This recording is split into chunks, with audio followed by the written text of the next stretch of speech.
In today's fast-paced world, many of us crave a place to pause somewhere that feels calm, friendly, and comforting. That's exactly what Brew and Bite offers. It's a cafe restaurant where students can study, unwind, and share stories over a cup of coffee or a plate of their favorite dish. I am Tristan Charles Yadaw, together with my members John Lloyd De Leon, Alexis Co, Mark Kenyon Oson, Vernon Romel, and Arvin Tristan Lopez. A business proposal presented to the Faculty of Electrical Engineering Department, Nueva Ecija University of Science and Technology, in partial fulfillment of the requirements for the degree Bachelor of Science in Electrical Engineering, under the supervision of Engineer Marvin D.V. Bartolome, REE, RME. Ruin Vine is a cozy cafe and restaurant that offers affordable comfort food, snacks, coffee, milk tea, and signature drinks for everyone, students, workers, and travelers. The name Brew and Bite came from the idea of comfort food and connections. Brew stands for our freely made drinks that give energy and calmness, while Bite represents the satisfying meals and snacks we serve. Our goal is simple, to give the people a relaxing space where they can eat, unwind, and connect. Now let's talk about the scientific tools that we'll use to make sure our business will be profitable. First, the Value Proposition Canvas or VPC. Ito ay tumutulong para ma-match ang produkto o serbisyo ng negosyo natin sa pangangailangan ng customer. Dito mo malalaman kung ano ang gusto, problema at inaasahan ng ating customers. Companies that use this include Microsoft, founded in 1975 Redmond, USA, Coca-Cola, founded in 1886 Atlanta, USA, Airbnb, founded in 2008 San Francisco, USA. It was proven and developed by Alexander Osterwalder, creator of the BBC, Yves Wigner, author of the Innovator's Dilemma, and Clayton Christensen, co-author of the Business Model Generation. Next is the Business Model Canvas or BMC. Ito naman ay visual tool na nagpapakita kung paano kumikita at nag-operate ng isang business. Dito makikita kung paano ka gumagawa, nag-atid at kumikita ng value market. It is used by Google, founded in 1998, California, USA, Nestle, founded in 1886, Bevay, Switzerland, at IBM, founded in 1911, New York, USA. It was proven by Alexander Osterwalder, creator of the BBC, Eric Rice, author of the Lean Startup, and Steve Blank, father of the modern entrepreneurship. The next one is the Lean Six Sigma or LSS. Gagamitin namin ito para mapabuti ang quality at efficiency ng operations sa pamamagitan ng pagbawas ng errors at ng waste. It was applied by Motorola na unang gumamit nito noong 1986 sa Illinois, USA. Then ginamit rin siya ng Toyota noong 2001 sa Aichi, Japan. At ng General Electric noong 1995 sa New York, USA. It was proven by Bill Smith, which is the creator of Six Sigma, and also Jack Welch, the author of Lean Startup, and also Michael Harry, the father of modern entrepreneurship. The next one is Pareto Principle. Gagamitin namin ito para pa-identify ang mga factors na dapat pagfokusan ng aming efforts upang makagawa kami ng pinakamahalagang epekto sa aming business. This principle was used by Microsoft noong 2002 sa Redmond, USA. Then Amazon noong 2010 sa Seattle, USA. At ginamit rin ng IBM noong 2005 sa New York, USA. It was proven by Wilfredo Pareto, who was discovered the 80-20 principle. And also Joseph Duran, the quality management expert. And Tim Ferriss, one of Fast Company's most innovative business people. And lastly, the SWOT analysis. Ito yung tool na gagamitin namin para malaman yung mga strengths, weaknesses, opportunities, at threats ng aming negosyo. It was used by Nike noong 2018 sa Oregon, USA. And also Apple noong 2020 sa California, USA. At ng Coca-Cola noong 2015 sa Atlanta, USA. It was proven by Albert Humphrey, the one who developed SWOT, and Peter Drucker, known as father of modern management, and also Michael Porter, who was the founder of the modern strategy field. Our shop is located along Pan-Philippine Highway, Barangay Sumacab Este, Cabanatuan City. We chose this location because it's along a busy main road, accessible to students, workers, and travelers, and surrounded by establishments. The area has a high foot traffic, making it a convenient dining spot for everyone. So para po sa aming survey, gumawa po ang aming group ng 8 questions para sa aming target customers na may choices na yes, no, and neutral. Sa first question, out of 80 respondents na sinurvey namin, 75% po doon ang bumoto ng yes, which means na interesado silang bumisita sa cafe kung sakaling may magtayo na malapit sa kanilang area. And meron pong tag 12.5% each na bumoto sa no and neutral. And sa second question naman po, nakakuha kami ng 72.5% na yes, which means na kung sakaling magtayo naman po kami ay magugustuhan nila ito. And meron po kami 15% sa neutral and 12.4% sa no. At para sa third question naman po, nakakuha naman po kami ng 90% na yes, kung saan ang ibig sabihin po nito ay na mahalaga po sa aming mga customers na meron kaming mga mababait and magagalang na staff. And meron po kami 6.3% sa neutral and 3.8% sa no. Sa question number 5 naman po, nakakuha po kami ng 81.3% na yes, na ang ibig sabihin naman po ay mahalaga din po sa mga customer namin na mabilis na nasa-serve ng kanilang order. And nakakuha po kami ng 12.5% sa neutral and 6.3% sa no. Question number 5 naman po, mukhang hindi po ganun kalaki yung epekto ng loyalty cards and discount sa aming customers dahil mas bumaba po ang bumoto ng yes, which is 68.8% kumpara po sa mga naunang question, and nakakuha po kami ng 18.8% na neutral and 12.5% na no. Question number 6 naman po, nakakuha po kami ng 78.8% na yes, na nangangahulugan po na mahalaga po sa mga customer namin na maging komportable sila habang sila ay kumakain or umiinom ng kanilang binili sa aming cafe. And nakakuha po kami ng 8.8% na no and 12.5% na neutral.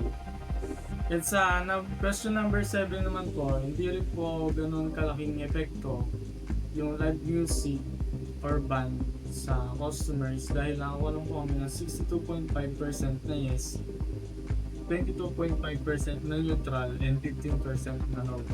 Para po sa aming last question sa aming survey sa aming customers, nakakuha po kami ng 83.8% na yes, na ang ibig sabihin po nito ay pwede kaming i-recommenda ng aming mga customers sa kanilang mga kaibigan.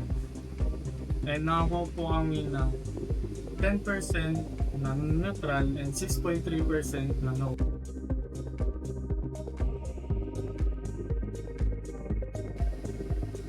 So para po sa first question, nakakuha po kami ng 70% na yes, 15% na neutral, and 20% na no. Na ang ibig sabihin po nito ay madalas din pong bumibisita yung mga kapwa namin competitors sa ibang mga cafe. At para naman po sa second question, nakakuha po kami ng 60% na yes, 20% na neutral, and 20% na no. Na ang ibig sabihin po nito ay hindi po ganun kasatisfied yung aming mga competitors so sinaserve ng mga drinks and foods ng kanilang kapwa competitors. So para po sa aming third question, nakakuha po kami ng 75% na yes, 15% na neutral, and 10% na no. Na ang ibig sabihin naman po nito ay sa tingin po ng mga iba naming competitors ay marami na pong mga menu na halos pare-parehas lang din po sa ibang mga cafe. Fourth question naman po namin, nakakuha po kami ng 45% na yes, 25% na neutral, and 30% na no. Na medyo mababa po sa yes, na ibig sabihin po nito ay hindi po ganun kasatisfied yung mga competitors namin sa mga presyo ng mga other cafes. So para po sa aming question number 5, nakakuha po kami ng 50% na yes, 25% na no, and 25% na neutral. Na ang ibig sabihin po nito na lahat yung mga nabibisit po ng mga competitor namin na mga pay ay hindi po lahat nakapag-offer ng discounts or promos. So sa question number 6 naman po, nakakuha po kami ng 55% yes, 20% neutral, and 25% no. Ibig sabihin naman po nito, hindi po medyo lang po na komportable yung mga competitors namin sa sinaserve ng other cafes. So para po sa question number 6, nakakuha po kami ng 55% na yes, 20% na neutral, and 25% na no. Kung saan, ang ibig sabihin po nito ay medyo komportable lang po para sa aming mga kapwa-competitors na magstay sa ibang mga cafe na kalaban nila. Sa aming question number 7, nakuha po kami ng 40% na yes, 25% na neutral, and 35% na no. Kung saan, ibig sabihin po nito ay halos magkalapit na po yung yes and no. At ang ibig sabihin po nito ay sa tingin po ng aming mga competitors ay hindi po nakamatch yung mga prices na nakalagay sa mga quality na ino-offer ng mga other competitors namin. Sa last question po para sa aming customer survey, nakakuha po kami ng 65% yes, 15% neutral, and 20% na no. Na kung saan mataas din po yung chance na nagkakamali po yung nakukuhang order sa mga different cafes. For our statistical tool, we used a horizontal bar chart. This tool is helpful because it clearly shows the number of responses for each question, making it easier to compare the yes, neutral, and no answers. It also allows us to visually identify which factors have the strongest agreement or the biggest problems. By using a horizontal layout, the labels are easier to read and the difference between responses are more visible. For our target customers, we used a bar chart to present the frequency of yes, neutral, and no answers. The bar chart clearly shows that the yes response are consistently the highest across all items. The bar chart confirms that the majority of respondents have a positive attitude toward the cafe. For the competitors' customers, we also used a bar chart to display their answers. What we observe is that while there are still yes responses, the bars for neutral and no answers are noticeably higher. In questions related to pricing, promos, and service issues, this helps us seize the areas where our cafe should focus on to offer a better experience to customers.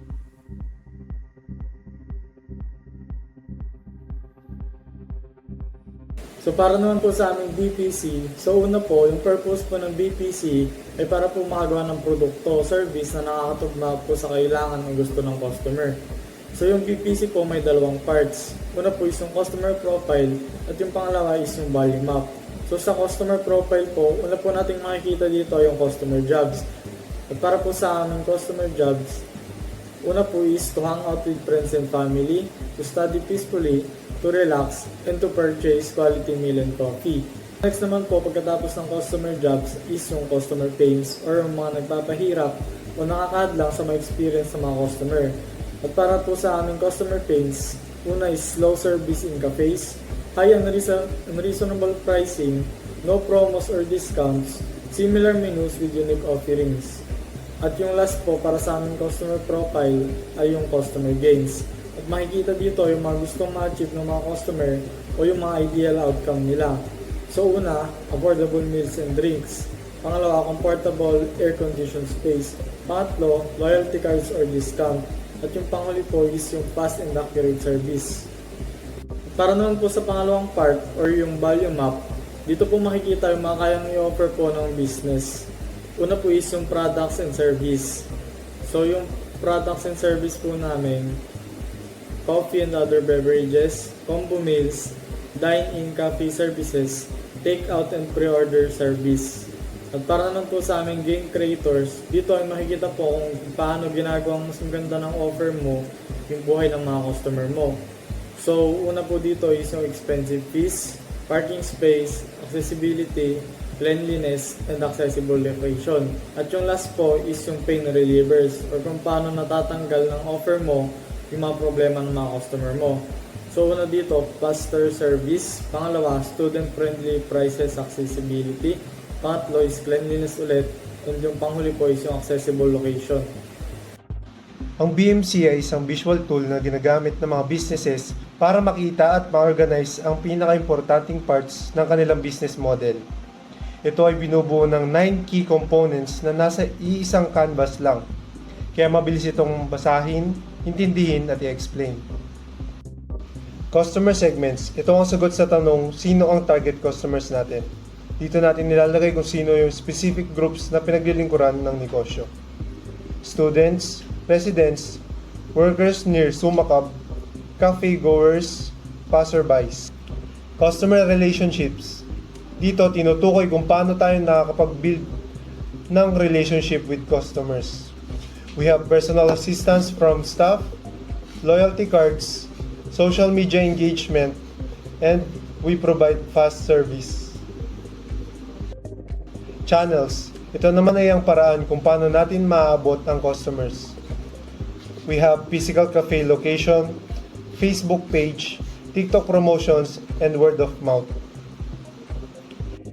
Key resources. Ito ang mga important assets na kailangan para umandar ang business. We have cafe space and seating, kitchen and bar equipments, cooks and baristas, Wi-Fi and charging stations. For our key activities, ito ang mga major tasks na ginagawa ng negosyo para makapag-deliver ng value. We have preparing meals and cafe drinks, fast service operations, maintaining Wi-Fi and charging station availability, marketing, social media promotions, and yung unique trait po ng aming cafe ay ang live band, which plays music to improve the atmosphere of our cafe. For our key partners, ito ang mga organizations or people na katuwang ng negosyo. We have local food suppliers, beverage suppliers, equipment suppliers, performers for live nights, and lastly, marketing partners.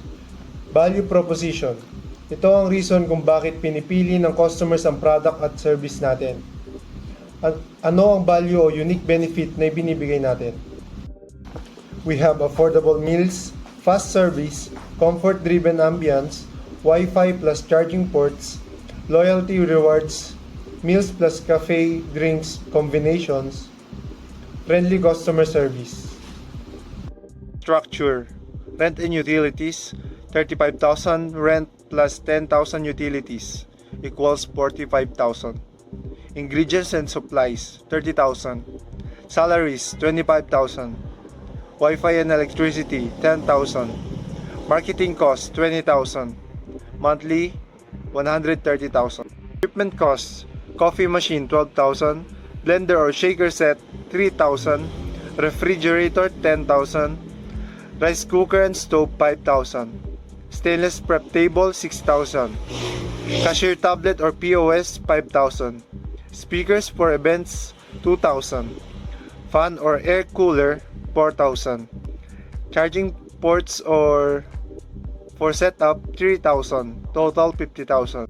Renovation costs, repainting 8,000, wall decor 10,000, lighting 7,000, counter construction 15,000, seating layout 5,000, tables plus chairs 20,000, flooring 10,000, electrical rewiring 8,000, shelving 7,000. For our revenue streams, we have meal sales which is 110,000 monthly, drink sales for 80,000 monthly, combos 70,000 monthly, special events 15,000 monthly, expected number of customers 80 people daily, estimated total revenue 275,000 monthly. For our revenue streams, we have startup investment which is 140,000, monthly revenue 275,000, monthly cost 130,000, monthly net profit 145,000, and for our break even or return of investment is a span of 2 years.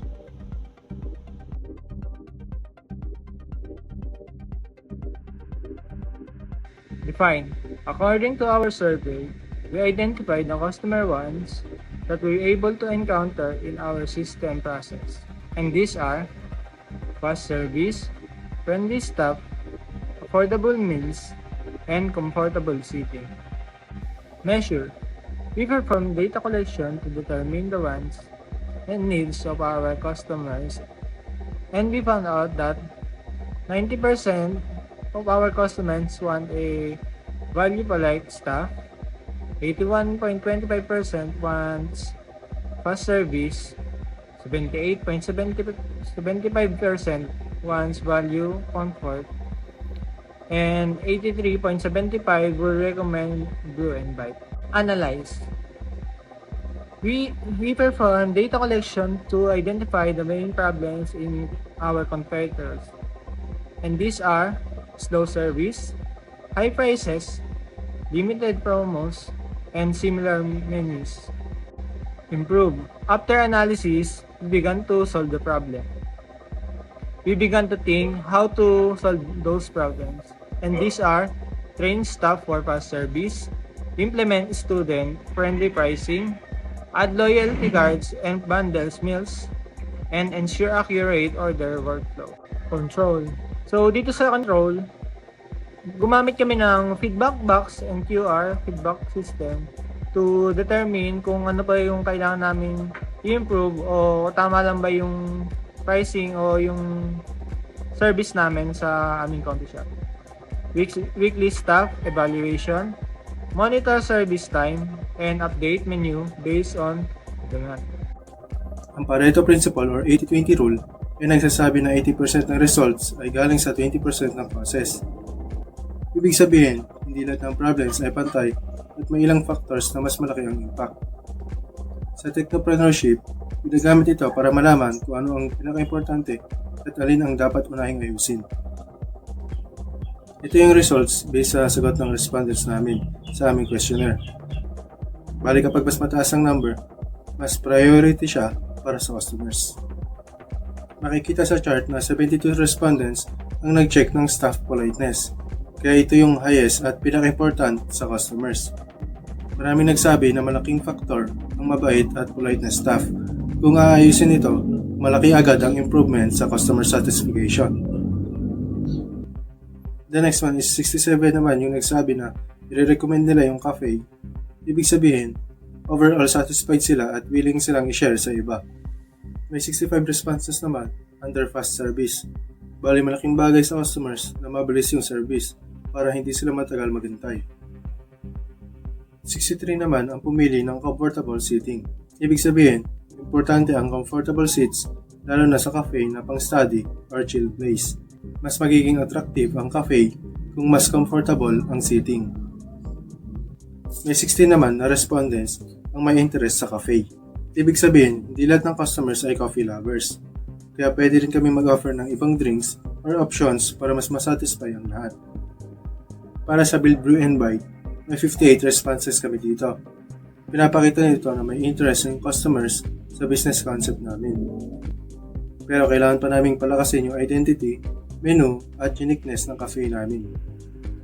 55 naman ang pumili ng loyalty discounts. Bali gusto ng customers ng promos, rewards at discounts. Pero hindi ito yung top priority. May 50 responses naman para sa acoustic nights. Nagugustuhan siya ng ilang customers pero ito yung least priority kumpara sa ibang factors.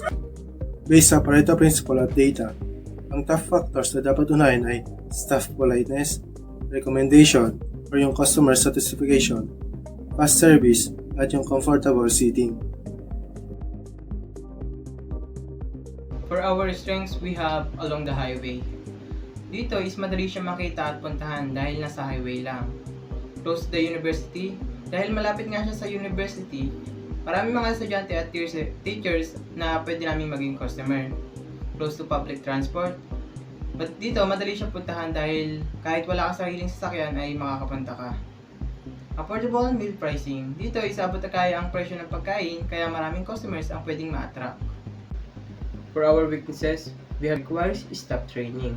So dito po is kinakailangan namin maglaan ng oras at budget para sa aming training staff. Gagawa kami ng training manual or mag-hire ng trainer. So next is limited operating time. Dito naman po is pag-aaralan namin ang demand ng customer sa iba't ibang oras. and mag-a-adjust ng operating time kung kailangan at kung kaya ng resources. So lastly, limited space. So dito po is ayusin namin ang layout ng space upang magamit ng mas maayos at malalawakin ng space kung if possible. For our opportunities, we have ability to attract customer. So dito pwedeng makakuha ng maraming customer kung maganda ang marketing at products. Next is ability to hire people from the university. Dito is pwede kami mag-hire ng empleyado na galing sa university na may skills at knowledge. Next is ability to expand. Dito is pwedeng lumaki ang business namin sa pamamagitan ng pagbubukas ng bagong branches and pagdagdag ng products. For our threats, to have a competitor near our location. Dito po is naisip naming solusyon is gagawa kami ng mas maayos na marketing at customer service para mapanatili ang loyalty ng aming customer. Next is products being copied. Dito po is di naman natin may iwasan na magaya yung products natin. Ang naisip na gawin po namin is intellectual property protection tulad ng trademark or patent. Next is shift in consumer preferences.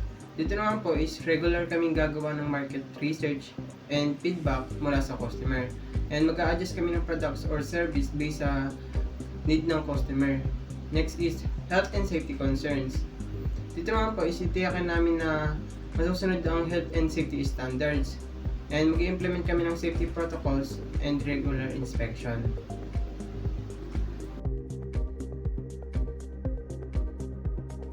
To further enhance our service, we plan to implement an integrated POS and QR code ordering system.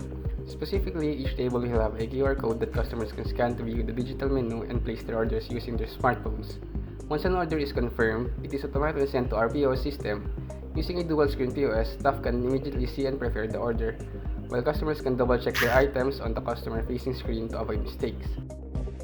To conclude our presentation, the data from our surveys and business tools clearly shows that Brew & Bite has strong potential here in Sumakab.